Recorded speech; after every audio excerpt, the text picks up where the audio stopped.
तो आज हम बात करने वाले हैं कल के यानी 25 फरवरी 2026 का मार्केट एनालिसिस। मतलब हम निफ्टी और बैंक निफ्टी को दोनों को एनालाइज करेंगे। आज अब जैसे देखा आपने निफ्टी की मंथली एक्सपायरी थी, यानी निफ्टी बैंक निफ्टी वगैरह सबकी। तो आज मंथली एक्सपायरी थी और मंथली एक्सपायरी बहुत बेकार गई, मतलब वन साइड क्रैक मिले हमें। इन्वेस्टर्स के पॉइंट ऑफ व्यू, ट्रेडर्स के पॉइंट ऑफ व्यू बहुत अच्छी गई होगी, क्योंकि वन वन साइड हमें यहाँ पे गिरावट देखने मिली है, क्योंकि निफ्टी ने वापस से रेजिस्टेंस लिया है एक रेंज का, जो हमने ऑलरेडी बोला है आपको कि निफ्टी वहीं पे रेंज ट्रेड कर रहा है। सो हम वहाँ पे पहले बात कर लेंगे कि चार्ट पे चल के कौन सा रेंज के बारे में बात कर रहा है और कैसे आगे निफ्टी हमें दिख सकती है। अभी आप देख सकते हैं हम यहाँ पे निफ्टी के चार्ट पे आप देखोगे तो हमें अभी भी मार्केट एक रेंज में दिख रहा है, जो कि हमने ऑलरेडी डिस्कस किया। अगर आप हमें टेलीग्राम पे फॉलो करते हो या हमारे ग्रुप पर ज्वाइन करते हो, तो ये हमारा टेलीग्राम का चैनल है। यहाँ पे 1655 सब्सक्राइबर है। तो यहाँ पे देख सकोगे हमने यहाँ पे पहले ही बोला था 18 फरवरी को कि Nifty still taking resistance of 25,750 25,800. If not breakout, then expecting a nifty will be in range in 25,450 to 25,800. Okay, तो मैंने यहाँ पे ड्रॉ करके दिखाया था आपको। एक्चुअली वो 400 लिखना था, मैं 450 लिखा हूँ, तो वही देख लेना। और वही रेंज में अभी भी देखो आप, तो वही रेंज में आज भी निफ्टी ने हमें दिख रहा है। ये वाले रेंज ब्रेकआउट करते हुए नहीं दिख रहा है मैंने मेरे को निफ्टी। क्यों, मैं ऐसा क्यों बोल रहा हूँ आपको दिखाता हूँ। कल हमने एक ट्रेंड लाइन बनाया था मैंने, कुछ ऐसा है। इसका ये वाला इसका ब्रेकआउट आ चुका था हमें। पहले एक फेकआउट दिया था, इसलिए निफ्टी है फेकआउट, फिर रिटेस्ट करके ये ऊपर चले गया, राइट। अब इसने ये वाला जो कल ब्रेकआउट दिया, इसका रिटेस्ट करके ऊपर जाना चाहिए था, लेकिन आज क्या किया इसने, वापस से यहाँ पे गिरा दिया, गिर गया बाजार। तो और कल एक्चुअली डाटा जो था FIDS का डाटा, उसका मेरे को यार ऐसा लग रहा है कि वैल्यू नहीं है, क्योंकि कल बहुत पॉजिटिव फिगर था। तो कल पॉजिटिव फिगर होने के बाद भी मार्केट एक वन वे क्रैकडाउन दिया, और इनफैक्ट गैप डाउन ओपनिंग दिया। अभी एक्चुअली कल रात को डॉ जोन्स आप देखोगे तो 900 पॉइंट गिर गया था। उसके वजह से थोड़ा सा ग्लोबल टेंशन बढ़ गया, ट्रम्प की टैरिफ वगैरह, टैरिफ जो चमकी थी टैरिफ की वापस से, उसकी वजह से थोड़ा मार्केट डर गया मेरे हिसाब से। बट इंडियन मार्केट्स को इससे इतना फर्क नहीं पड़ना चाहिए। क्यों, क्योंकि हमारी ऑलरेडी ट्रेड डील आ चुकी है US के साथ। तो इसकी वजह से मेरे को नहीं लगता कि अभी इंडिया इतना इससे ये जो धमकी है इससे डरना चाहिए। बट आज इसने गिर गया बाजार, तो कोई नहीं, ये अपॉर्चुनिटी मेरे हिसाब से, मैंने ग्रुप पे भी बोला कि ये अपॉर्चुनिटी है, इसको आप यूटिलाइज करो। अब कल के लिए मेरा क्या फोकस है, सिंपल है। कल के लिए अभी भी रेंज ओपन है हमारी, ये जो सपोर्ट है इसके ऊपर ही है। देखो इसके ऊपर ही क्लोजिंग दिया, निफ्टी ने वीक बनाया सिर्फ इसके नीचे जो वीक बना के दिखा है हमें निफ्टी। अभी ये जो सपोर्ट है ये वाला इसके ऊपर ही है अभी भी निफ्टी। ओके, ये जो जोन है ये अभी भी वर्किंग कर रहा है। यानी मतलब क्या, यहाँ से आपको अगर BTST लेना है तो आप यहाँ से कॉल ले सकते हो, ऊपर की तरफ शॉर्ट ले सकते हो। सिंपल सा आप इतना भी करोगे तो आप अच्छा खासा यहाँ पे प्रॉफिट में रहोगे मेरे हिसाब से।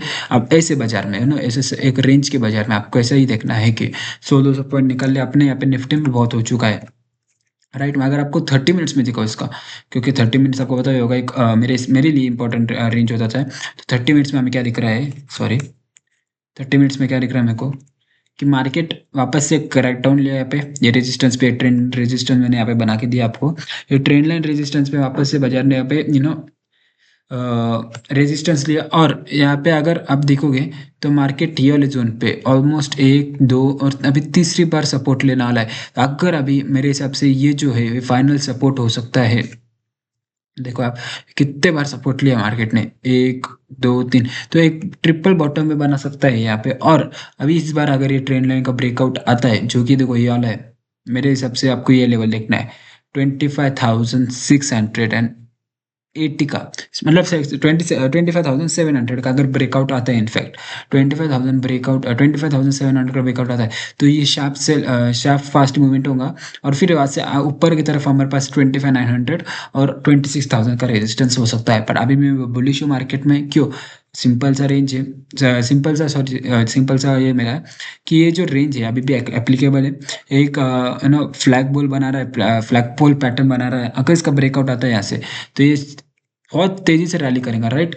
और अगर इसका 25,700 का एक बार ब्रेकआउट आता है, ब्रेकआउट प्लस क्लोजिंग मिलता है अपने को, तो ये बहुत अच्छे से रैली करेगा ऊपर की तरफ। और 26,000, इनफैक्ट 26,500 हमारा जो लेवल है कल हमने जो डिस्कस किया वो भी मेरे को दिख सकता है यहाँ पे। तो कल के लिए बहुत सिंपल है मेरा व्यू। अगर यहाँ से फ्लैट ओपनिंग आती है तो मैं यहाँ से एक रेंज नो अपसाइड के लिए ट्रेड बनूंगा, और विथ प्राइमरी टारगेट्स ऑफ 25,650 तक। अगर इसके ऊपर निकलता है तो 25,008 सॉरी 25,900 तक भी मेरे टारगेट्स रह सकते हैं स्ट्रेट अवे। अगर यहाँ से 25,700 का ब्रेकआउट आता है तो सीधा हमारे पास 200 पॉइंट की यहाँ पे रैली दिख सकती है। उससे पहले हमारे पास यहाँ पे एक छोटा सा रेजिस्टेंस मिलता है हमें, जो कि होगा 25,700। बट यहाँ पे सस्टेन होना चाहिए, क्योंकि 25,700 का ये जो लेवल है, ये वाला जो 724 का जो लेवल है, ये सस्टेन करना चाहिए मार्केट ने। अगर इसके ऊपर सस्टेन करता है तो ही ये जो ऊपर का इतना एरिया ये कवर कर पाएगा। फिर यहाँ से छोटी सी सेलिंग आ सकती है, बट ये बार मेरे को ऐसा लगता है कि अगर ये ऐसे निकलता है तो ये रैली ऐसा करके तो यहाँ पे आ सकता है, या तो यहाँ से कंसोलिडेशन करके ऊपर जाएगा। सो ये दो में से कोई तो एक होना चाहिए मेरे हिसाब से। बट एक बार अगर ये निकलता है तो वापस से नीचे आना मुश्किल है। मैं यहाँ पे आपको इतना मैं आपको समझा सकता हूँ। और आज मैं लाइव नहीं आ पाया, एक्सपायरी थी इसलिए। बट मैं एक्चुअली बाहर ट्रैवल कर रहा था, आज मैं मेरे होम टाउन आया, तो मैं इसलिए लाइव आ नहीं पाया। तो उसके लिए मतलब मैं ऑलरेडी सॉरी बोल चुका हूँ, बोलता हूँ। और कल एक आध बार हम लाइव आ सकते हैं, कल दोपहर को हम लाइव आगे 25 हम लाइव यहाँ पे ट्रेड करेंगे आपके साथ। ओके। अगर मैं आपके निफ्टी बैंक की बात करूँ, निफ्टी बैंक में को सिंपल सा एक चीज दिखा रहा है आज जो इसने ट्रेड किया। ओके। अगर ये सब ये लेवल्स की कोई मेरे लिए यू नो ये इंपॉर्टेंस नहीं है अभी। क्योंकि आज इसने ऑलरेडी अपने 0.6 के लेवल को 0.5 के लेवल को यहाँ पे सपोर्ट लिया है जिन, बट ये मेरे लिए कोई अभी काम के नहीं है। क्यों, मैं आपको दिखाता हूँ। एक सेकंड गाइस,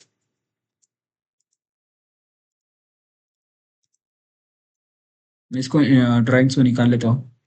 देखो, मैं अगर आपको दिखाऊं, ये जो बैंक निफ्टी है, आप देखोगे तो एक राइजिंग वेज बना है। मैं आपको कॉशनली बोला हूँ कि बैंक निफ्टी पे आप थोड़ा कॉशन रहना। क्यों अभी, क्योंकि देखो आप एक रैली देते हो, ठीक है, आपका एक रैली में एंड तो होगा। अभी इसने क्या किया, एक राइजिंग वेज बनाया है, तो ये कभी भी गिर गिर सकता है ऊपर से। ओके। आज इसने क्या किया मैं आपको दिखाना चाहता हूँ। बैंक निफ्टी में मैं क्यों कॉशन में बोल रहा हूँ आपको दिखाता हूँ। आज इसने क्या किया, मार्केट नो अच्छा खासा ऊपर ग्रीन में था ऑलमोस्ट। वहां से मतलब मैंने आपको ग्रुप पे मैसेज भी डाला कि देखो आप यहाँ पे Reliance recovered from bank Nifty in green, only IT sector is giving pain but for long term investor this is golden opportunity in IT sector but add in staggered manner. ठीक है, मैं आपको बोला। इसके बाद ये जो मैंने बोला, इसके बाद बैंक निफ्टी में जो गिरावट आई, मतलब बैंक निफ्टी में पूरा उसका ये छोड़ दिया था, जो कि स्ट्रेंथ थी वो सब वीकनेस में बदल गई। और इसका मेन रीजन क्या था आपको दिखाना चाहता हूँ। आप अगर सिर्फ फिबोनाची लोगे और ये जो मदर कैंडल बनी यहाँ पे, इसका सिर्फ हाई लो मार्क करोगे, आपको दिखेगा बैंक निफ्टी ने 0.7 के लेवल से यहाँ पे रिजेक्शन लेना चालू किया है। इसका मतलब क्या होता है गाइस, सिंपल सा मतलब है। ये अगर ये वाला जोन होता है, ये वाला जो जोन रहता है, ये एक मतलब अभी मेरे हिसाब से एक रेजिस्टेंस आपके लिए मानना पड़ेगा आपको। अभी मेरे को यहाँ पे क्या लग रहा है, एक क्रैकडाउन आ सकता है बैंक निफ्टी में, थोड़ा कॉशन में। अगर इसमें क्रैकडाउन बढ़ता है, क्यों, क्योंकि आईटी सेक्टर ऑलरेडी वीक है। अगर मैं आपको दिखाऊँ निफ्टी आईटी निफ्टी आईटी अगर देखो आप, तो ऑलरेडी बहुत फास्टली गिर रहा है ये। बट मेरे हिसाब से ये, अगर आपको इन्वेस्टिंग करना है तो निफ्टी आईटी बीच जो होता है, आईटी बीच वो आप ले सकते हो। और 26,800 तक आप इसको ऐड करके चलो। अभी 26,800 कितना है यहाँ से दूर, 10% के आसपास। 10% तक आप इसको स्टैगर्ड मैनर में होल्ड करो। ये भी सपोर्ट, अभी भी सपोर्ट पे ही है निफ्टी आईटी। बट मेरे हिसाब से अभी ये जो गिरावट है थोड़ी बढ़ सकती है, और 26,800 तक आप इसको ऐड करते चाहिए। ये एक बड़ा सपोर्ट है।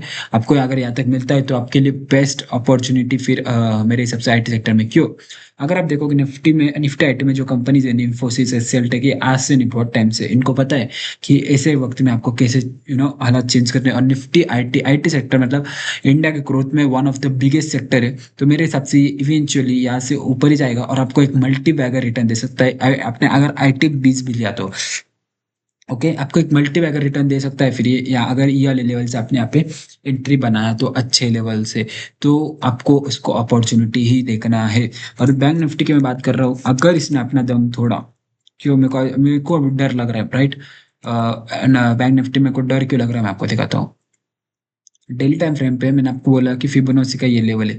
अभी अगर इसने राइजिंग वेज बनाया है, अबे अगर इसने यहाँ से क्रैक डाउन दिया तो निफ्टी में एक शार्प शार्प फॉल आ सकता है, फिर हमारा जो सेटअप था वो पूरा फेल हो जाएगा और मार्केट यहाँ पे गिरना चालू कर सकता है। ओके, सो ये मेरे को एक डर लग रहा है मार्केट में, जो कि मेरे को निफ्टी बैंक दे रहा है अभी के टाइम पे। तो आप भी अब अगर आपके पास बैंकिंग सेक्टर हो गया स्टॉक, तो उसमें प्रॉफिट बुकिंग आ सकती है, स्पेशली इन पीएसयू बैंक्स, क्योंकि वो अच्छे खासे रन अप दे चुके हैं।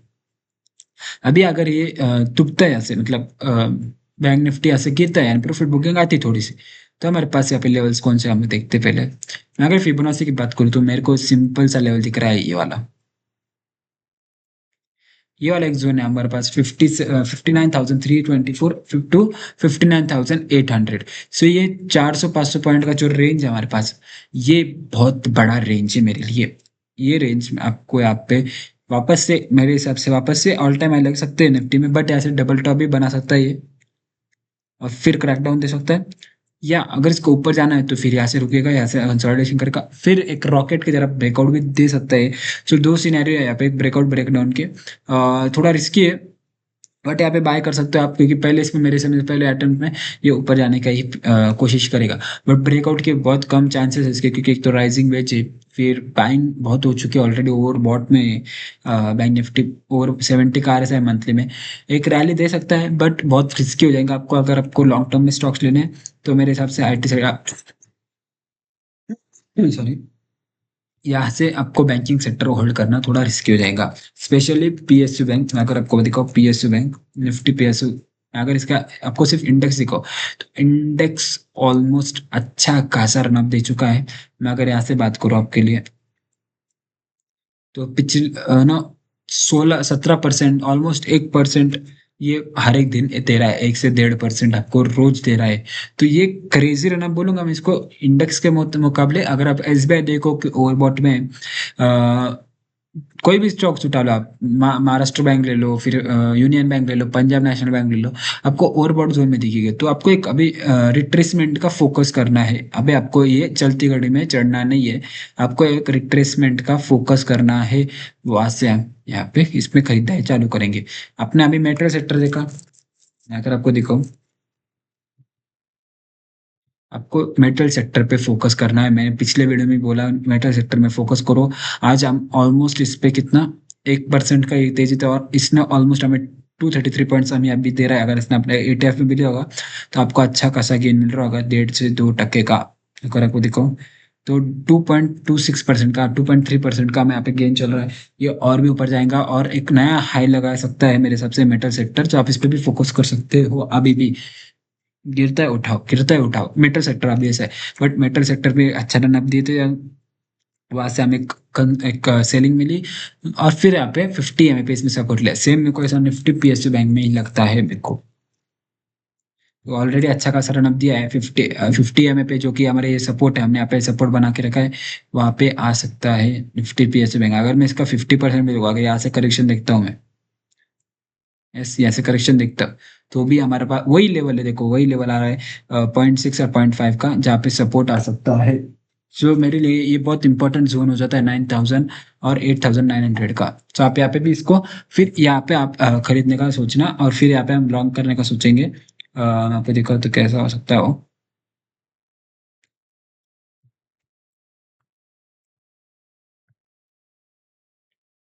हमारे पास तो ऐसा होगा। तो ये सिंपल है हमारा, यहाँ पे एक सिंपल स्ट्रेटेजी है कि मार्केट यहाँ से ऊपर जाना चाहिए, तो हम यहाँ पे एक स्विंग ले सकते हैं। फिर अगर नीचे आता है तो ओके, क्रैक डाउन आना चाहिए। अगर यहाँ पे क्रैक डाउन आता है, कितना 8 से 9% का, 10% तक का हमें यहाँ पे एक नो करेक्शन चाहिए, यहाँ पे healthy correction. Okay, so I hope आपको ये वीडियो पसंद आएगा। अगर वीडियो पसंद आए तो प्लीज वीडियो को लाइक करो, चैनल को सब्सक्राइब करो, और गाइज हमें इंस्टा पे फॉलो करना मत भूलना है। और हमने अभी इंस्टा पे यहाँ पे रोज हम यहाँ पे शेयर्स वगैरह देते हैं, स्टॉक्स, स्विंग स्टॉक्स वगैरह, और हमें टेलीग्राम पे भी हम देते हैं। सो फटाफट से हमें इंस्टा पे भी फॉलो करना और टेलीग्राम चैनल भी ज्वाइन करना। थैंक यू और लव यू ऑल।